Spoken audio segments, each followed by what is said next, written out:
Lenguaje estructurado de consulta, SQL.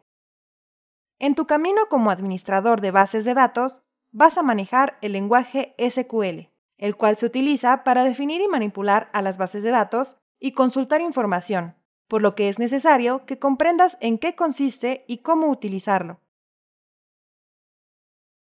El lenguaje estructurado de consulta, o SQL por sus siglas en inglés, es utilizado para la programación de las bases de datos.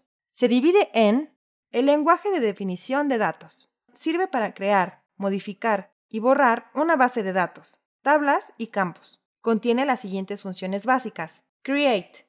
Crear objetos de datos, como nuevas bases de datos, tablas, vistas, entre otros.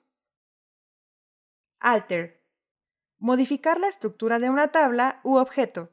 Se pueden agregar, quitar, campos a una tabla, modificar el tipo de campo, etc.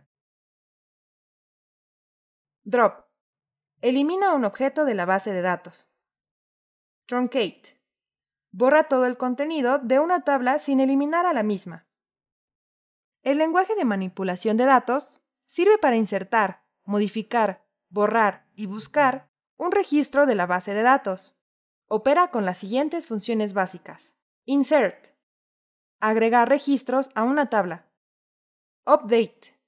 Actualizar o modificar registros sin necesidad de borrarlos y volverlos a agregar. Delete. Borrar registros de una tabla. Select. Busca información en una base de datos. Todos los sistemas gestores utilizan SQL para crear y manipular a las bases de datos, incluso en su interfaz gráfica.